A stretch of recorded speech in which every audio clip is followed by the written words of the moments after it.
LeBron James all the way in. And here comes Simmons the other way, 3-on-2. Simmons eludes the defender and lays it in with that. Certainly the length altered that shot. Out of the equipment, steps and crunches. Play right there. Porzingis from Jennings, throw down and a foul. Irving, splits the defense with the dribble. God. All right, Bernie, let's jump into the big boys. Big boys, the final team. The Golden State Warriors. Golden State Warriors. Golden State Warriors. What's the grade you giving them? A. A. It's the Warriors. The one thing I'll say that I do appreciate about the Warriors so far is that they have had to play like a week at a time without one of their star players, one of their 5 star players, you know? So, they're winning games without Steph Curry. They've won games without KD. Mm-hmm. They're just being the Warriors. That's all you got to say? That's all I got to say. They're just being the Warriors. All right. So, for my Warriors... Actually, A-. Kevin Durant keeps getting ejected. I don't like that. It's annoying me. A little bit of Kevin Durant biases, but... Fake tough guy. For the Warriors this season, just grading them for their performance, what they've done, it's got to be the highest grade to me, A+.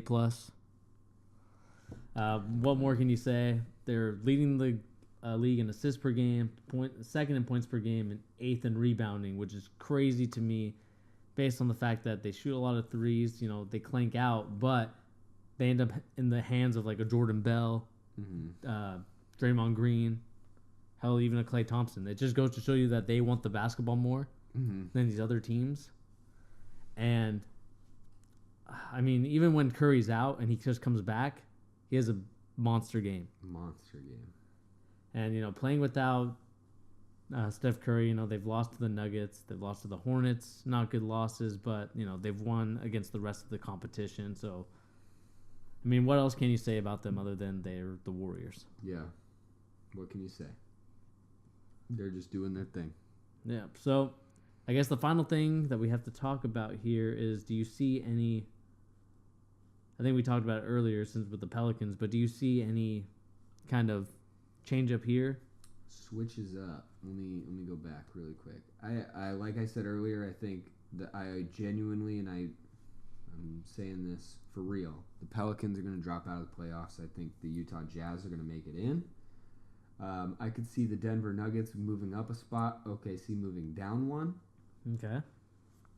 And I don't think it's going to happen, but, I would like to see Portland try and trade one of their 2, point guard, shooting guard style players and get some big value in return out of that. But yeah, other than that, I think it's honestly probably going to look pretty much like it does for the most part. Yeah, there's nothing really else to say about this. I don't think anything's really going to change up. I still think Denver's going to be 6 or 5, flip or flop with Oklahoma City Thunder.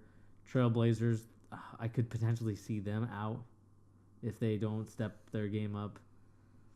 I don't know if trading them is like what I would go with, but it's not a bad option. I just only see one of those teams that aren't in the playoffs having aren't already in the top 8 right now having a chance to do it, which is Utah. Yeah. So if I had to pick any of the teams to drop out for them to move in, it would be the Pelicans. Yeah, without a doubt. I think with you, I'm with you on that. The Utah Jazz could step up for the Pelicans. We've talked about enough on this already, but that's really much it. Honestly, here I'm gonna do a gamble on the podcast right now. Okay. Right? If the Clippers make the playoffs, what am I gonna do? Shave the beard, cut the hair. Absolutely none of those things. But I will eat hot sauce, a hot ass pepper. All right. I'll eat one of the ghost peppers. I'll eat a ghost pepper. All right. All right. I'll shake on it. All right. Shake on it. LA Clippers, if they make the playoffs, I will eat a ghost pepper on the podcast, and then we'll do the podcast after I've eaten it. Yeah. I think I'll go with this. I think I'll do a gamble with you as well, and this is for the Houston Rockets since I don't believe them as much. All right. I think if the Houston Rockets beat the Warriors, or if they end up in the NBA Finals, I will... what could I do? What could you do? Just eat the hottest sauce? Eat the hottest sauce. You could just eat a ghost pepper too. Nah. Well, I'll go sauce. I'll put sauce on my favorite food. Do a sauce. Hottest wing sauce. Not wing sauce, but hottest just Hottest sauce. Hottest sauce. Like one of the ones on Hot Ones. Yeah, I'll have one of those. I'll kill my mouth because I'm not a spicy guy, so this will be fun. All right, I'm gonna add another thing to Okay. this. I'm gonna add another caveat to our little gamble here. All right, if the New York Knicks make the playoffs, I'm gonna give something away on the channel. All right, I'm gonna Okay. give a little gift card away on the channel. All right, guys, that's just from me. All right, I'm not even gonna have this guy chip in. Just that's my pure excitement. If the Knicks make the playoffs, gift card giveaway. All right, I mean that's a great way to kind of There you guys go. You're welcome. Great Better way, start rooting for the Knicks. great way to end the NBA report card here. You better start rooting for the Knicks. And other than that, I don't think there's else much to talk about. Other than I'll just quickly go over just the league leaders. So you have James Harden leading the league in the points per game with 32. Jesus. Defensive rebounds is DeAndre Jordan with 15. Russell Westbrook leading the league in assists with 10. LeBron second with 9.2. Miles Turner leading the league in blocks. Kristaps Porzingis in second. Clint Capella leading the league in field goal percentage. He's looking for a big payday. And leading the league in steals is Paul George. That's crazy. Paul George. Chris Dunn's on there, too. Chris I like Dunn. Chris Dunn. Shout out Chris Dunn. All right, Bernie, you want to move on? A little mock draft quick? Yeah, let's do a little quick mock draft. Let's just do the top 10 players. How's that sound to you? Let's or do you do- want to do 15? Let's do 5 because I mean this is going to be kind of a short one. We'll go. 5. Okay, I'm in on that. We'll just go over the top 5 players. Just a quick recap, and then in a later episode we'll go over the whole thing. Okay. So of course we got 5. So this is so far what the standings are as they currently stand. So Atlanta would be number 1, Dallas would be number 2, Orlando 3, Memphis 4, and Boston would be number 5. This is what NBA Draft Net has it as: DeAndre Ayton at number 1, Marvin Bagley at number 2, Trae Young at number 3, Luka Doncic at number 4, and Boston would get Michael Porter at number 5. Okay. What do you like? What do you dislike? So I'm just going to read my top 5 out, all right? I think first and foremost, Bagley's going number 1. That's Okay. that would be my pick if I had to choose any of those guys. I'm picking Marvin Bagley. Number 1, I think he's going to go to Atlanta. Dallas. Ooh. Honestly, I think they should take Trae Young, but I think they're going to take DeAndre Ayton. So I'm going to say DeAndre Ayton 2. I'll keep Trae Young at 3. And then Luka Doncic, I'll keep him at 4. Michael Porter, I'm not too sure on him though. To Boston, could you see them taking that pick? Taking I Porter? think Boston will muster up a trade depending on who's willing to take the risk for it. Mm-hmm. I know like next year they'll get like either the 76ers pick or a Lakers pick again. Or it's one of those situations again. But I could see the Boston trading away that pick to get maybe a DeMarcus Cousins to come or some sort of player that's a superstar to come to Boston, because obviously they don't need Michael Porter. They already have three small forwards basically with Hayward, Tatum, and Brown. Yeah, they don't need him. The only person, I mean, they could try and get Mohamed Bamba. That's honestly, if they were going to use the number 5 pick to take one of those guys, I would take Bamba. But depending on where the Lakers finish, they could end up as the number 2 pick. And if that ends up happening, of course, Marvin Bagley or DeAndre Ayton is on the board. Even Trae Young could be. He could be. Oh my God, that'd be so devastating for. Yeah, I mean, just imagine Kyrie, Trae Young together. And Gordon Hayward. Are you kidding me? That's like. Oh man, that might be like dream level offensive team. Yeah, I honestly think that Atlanta should kind of either risk it between Trae Young or Marvin Bagley. Yeah, I know they have Dennis Schroeder, and I like Dennis Schroeder, but I think the ceiling and the floor for Trae Young is intriguing enough for me to take a chance on him. We all know you're a big Trae Young fan. Yeah, I do think that he will be better than Steph Curry. That's pretty crazy, but I agree in some aspect. I don't think he's going to be better than Steph Curry. That's not what I'm agreeing on. I don't think that's true from my point of view.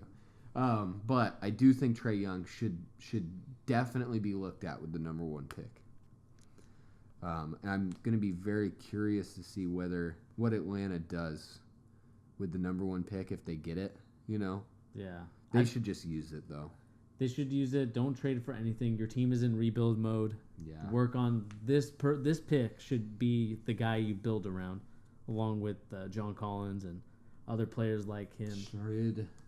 Dennis Schroeder. I mean, as much as I love him, I think I would still trade Trey Young in that situation. But maybe Marvin Bagley would not be he'd be the safest pick to me.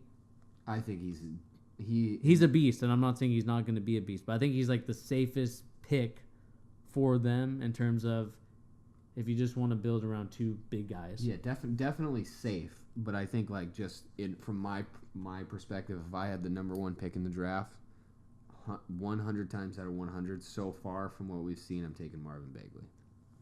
Yeah, and then of course DeAndre Ayton I think is another good shout. He's a great center. I enjoy his game. Watching a little bit of Pac-12 basketball. Mm-hmm. He'll be a good pick depending on where he goes. I don't think that the Atlanta should take him. Not a good pick for him. I think maybe either Dallas should and try and get rid of Nerlens Noel because that experiment has not worked out for them. Yeah, they're getting rid of him no matter what happens. And also Memphis, man. Memphis is now in the top 5 pick. I think they should try to somehow get one of these guys. I mean, Luka Doncic would not be a bad shout. Don't sleep on Doncic, guys. I really like him. I think his game is good, and I think it kind of sucks to me because he was a consensus top 2 pick. Mm-hmm. But Trey Young is just... But now Trey Young has really shot up, especially after his first game against TCU in the Big 12. Mm-hmm. Just beasting and feasting in that game. Michael Porter is the one who's really slipped, and it kind of sucks because it's not any fault of his own. Yeah. It's only because of injury. I do think he's still a top 5 player.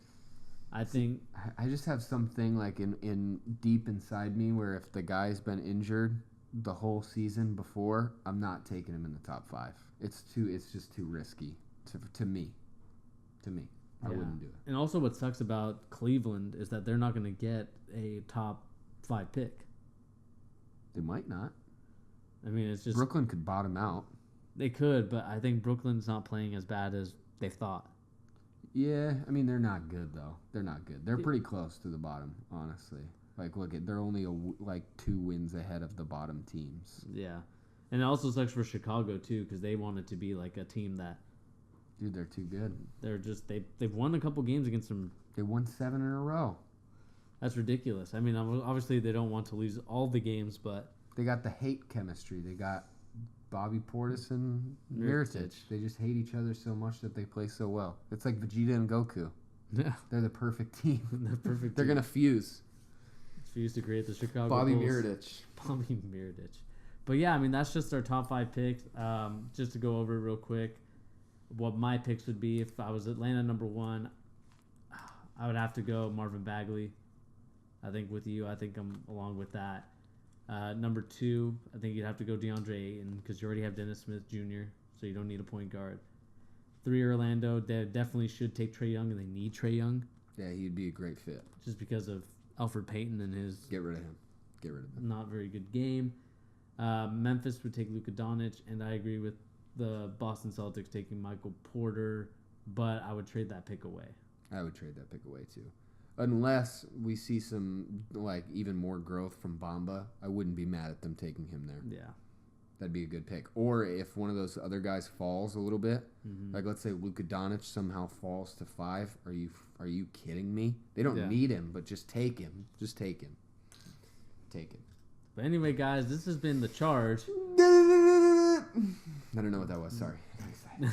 But yeah, this has been The Charge, guys. We've gone over our Western Conference final predictions, and not predictions, but our report cards, and kind of reviewing our predictions from earlier in the season. We've also done the Eastern Conference stuff, what we feel. We've also gone over some of the league leaders in the NBA, and we've also gone over a little bit of mock draft top 5. Of course, we'll have a more in-depth video that we'll talk about at a later date. But anyway, guys, this has been your boy Bernie, along with Pete. Yeet. We'll see you guys in the next episode of The Charge, guys. Peace. Peace.